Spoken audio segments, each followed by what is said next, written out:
दर्शकों नमस्कार, सत कबीर की दया न्यूज़ चैनल में आपका बहुत बहुत स्वागत है। दर्शकों, आज हम बात करेंगे एक ऐसे विषय के बारे में जो हमारे समाज से बहुत गहराई से जुड़ा हुआ है, मृत्यु भोज, जिसे अक्सर तेरहवीं या मौसर भी कहा जाता है। आमतौर पर इसे लोकल भाषा में नुक्ता कहते हैं। तो यहाँ के जो ग्रामीण हैं उनका क्या कहना है इस कुरीति के बारे में, आइए उनसे बात करते हैं। सर नमस्कार। सर साहेब जी। क्या शुभ नाम है सर आपका? रामकरण दास। सर, समाज में जो एक कुरीति फैली हुई है जिसको मृत्यु भोज के नाम से जानते हैं या तेरहवीं या नुक्ता जिसको कहते हैं, उसके बारे में क्या कहना चाहेंगे आप? साहब, ये नुक्ता के बारे में ये कहना चाहूँगा कि ये नुक्ता करना खराब है। क्यों कि जिसमें सो जीवन तो निकल गया और पीछे चाहे कुछ भी करो, कोई बाबड़ा गरीब आदमी है तो नुक्ता करना खराब है। जहाँ लूट को सर नुक्ता करे तो फिर वो ज़िंदगी भर देता रहो, कुमार देता रहो। तो सर ये नुक्ता करना खराब है। देखो, यहाँ कोई भी पीछा वाला तो कहीं भी कर ले, और गरीब आदमी बाबड़ो कहे तो ज़मीन गहरे दरेगो, खे कोई का लूट को सिर्फ पैसा माता करेगो और फिर नुक्ता करेगो तो वो ज़िंदगी भर की दुर्दशा खराब हो जाती है। तो सर, नुक्ता करना बहुत गलत बात है। बहुत गलत बात है सर, नुक्ता करना बिल्कुल ही गलत बात है। नुक्ता नहीं करना चाहिए। ये एक समाज में प्रेशर का भी कारण बन जाता है, ऐसा भी हमने सुना है। हाँ, तो ये समाज से जो प्रेशर डालती है, जिसको गरीब आदमी भी नुक्ता करते हैं। क्यों, वो पहले खिला के बैठा रहता है, फिर वो खिला पिला उन्हें भी खिलाओ चाहे तो वो प्रेशर डाल देते हैं जिसको नुक्ता करना करे बाबड़ा गरीब आदमी कहीं भी करके हालत ख़राब हो जाओ चूँकि। सर, समाज में ये एक श्रद्धा का प्रतीक है कि क्योंकि ये बहुत काफ़ी टाइम से ये चलता हुआ आ रहा है, लेकिन इसके बारे में आप क्या कहना चाहेंगे? ये देखो, ये ब्राह्मणों ने समाज ने चलाए जब ब्राह्मणों समाज के नुक्ता उक्ता के आपका भी रोजगार चलता रहता है और इनको भी कहले लगा दिया। जहाँ ये मृत्यु भोज चला दिया तो वो भी उनकी भी जरूरत पड़ती है, और वो जहाँ वो ब्राह्मणों की भी पिंड प्रमाण भरवाता है, वो जीमते हैं, वो उनको भी जरूरत पड़ती है। जिसको ये ब्राह्मणों का चलाया हुआ है, नहीं तो ये नहीं करना चाहिए। गरीब आदमी बाबड़ा बहुत परेशान हो जाता है। सर, फिर आत्मा को शांति कैसे मिलेगी? आत्मा को शांति तो आत्मा तो जो निकल गई और मालिक के गई, वो तो ये खाली फूतला पड़ा रह जाता है मिट्टी वाला। इसको तो शांति है। ऐसे भी कोई विश्वास कर ले आत्मा का शांति निकले पाचे कहाँ की शांति, सब दरियाए रह जाए चाहे मिट्टी चाहे। तो सर ये देखो, अब लॉकडाउन हो गया था, जब कोई आदमी मरिया था, कोई उनको नुक्तो कोई भी कोई नहीं करियो चो लॉकडाउन में।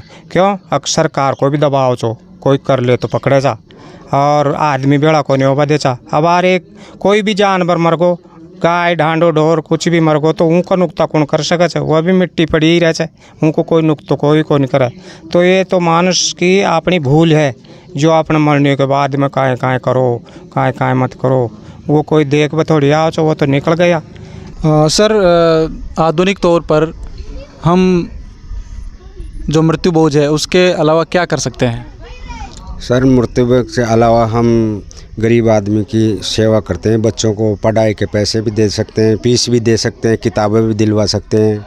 जैसे कोई बिल्कुल निर्धन है, उसको हम खिलाने के लिए अन्न भी दे सकते हैं, कुछ उसके कपड़े की व्यवस्था भी कर सकते हैं। और जैसे गैया हैं, उनको चारा भी डाल सकते हैं, पानी भी भर सकते हैं कहीं पे। और जो हमारे संत रामपाल जी महाराज ने ये मुहिम चला रखी है कि गरीब की सेवा करो और ये नुक्ता प्रथा सब बंद करो। नुक्ता प्रथा करना बिल्कुल गलत है। इससे मनुष्य के ऊपर बोझ है, ये बहुत बड़ा बोझ है। वो अपनी ज़मीन को बेचता है, क्या गिरवे रखता है, ब्याज में ही वो ख़त्म हो जाता है बेचारा। तो जो उसकी शक्ति है वो अनुसार वह अपने गरीबों को कुछ दे सकता है सहायता। तो उसको दे दाग कर दो, दाग के बाद में कुछ भी नहीं है। जैसे गंगा जी खंडाना पंडितों ने ऐसे बता रखा था, वहाँ कुछ भी नहीं है। वहाँ पर तो हज़ारों करोड़ों मेंढ का छाप किए हैं, उनकी मोक्ष वहाँ की नहीं होती, इनकी क्या होगी मिट्टी की। तो फिर उसके बाद में यहाँ पर पंडित लोग चीज़ें बताते हैं कि क्रियाक्रम करो, इसकी ये वो करवाओ। तो इसमें करने में पहले तो गरुड़ पुराण पढ़ाते नहीं, जिंदे को तो सुनाते नहीं, मरने के बाद में गरुड़ पुराण पढ़ाओ। वो पैसे ले जाते हैं, लूट ले जाते हैं, उससे क्या मतलब, कौन सुनेगा, मरने वाला तो मर चुका है। उसके बाद में नुक्ता करो, भाई बंधुओं दबाव देते हैं आपने नुक्ता करो, आपके बाप मर गया, माँ मर गए, भाई मर गया, कुछ भी मर गया तो वो हमारे पास पैसे नहीं है तो वो पैसे दे के खुद ही सामान ला के और नुक्ता कर देते हैं, उसके ऊपर लिखवा लेते हैं और आपकी ज़मीन लिख दिया, आपके पैसे जमा हो जाएंगे तब छोड़ देंगे। तो वो ब्याज में ही हमारी ज़मीन भी चली जाती है और हम बर्बाद होकर हमें कुछ भी नहीं होता, हम बहुत बुरे हैं। इसलिए परमात्मा संत रामपाल जी महाराज से जुड़े हुए हैं तो हम ये नुक्ता प्रथा से बाहर हैं, बिल्कुल इससे बिल्कुल अलग ही हैं, हम नहीं करेंगे। तो आपके ऊपर जो समाज का जो प्रेशर पड़ता है तो आप क्या करते हैं? हम समाज का प्रेशर को नहीं मानते हैं, हम बताते हैं हम संत रामपाल जी के भगत हैं, हम नहीं कर सकते ये आपके काम। अगर आप भी हमारे पास आओ तो हमारे पास जुड़ के आप भी हमारे जैसे ही रहो, नुक्ता प्रथा सब खत्म करो। तो मृत्यु भोज की जगह हम क्या कर सकते हैं सर ऐसा? नमस्कार सर, हम इसकी जगह वृक्षारोपण भी कर सकते हैं और प्लस ब्लड डोनेशन भी कर सकते हैं, और जो हमारे आसपास या गांव के अंदर कोई गरीब आदमी है हम उनकी मदद भी कर सकते हैं। अपने स्तर से जो भी कोई पढ़ाई लिखाई नहीं हो रही उनकी फीस भी कर सकते हैं, या उनको खाने पीने की कोई भी समस्या हो वो भी कर सकते हैं। हम उन पैसों को लगा के वहाँ लगा सकते हैं, गायों को चारा भी दे सकते हैं। और क्या कहना चाहेंगे?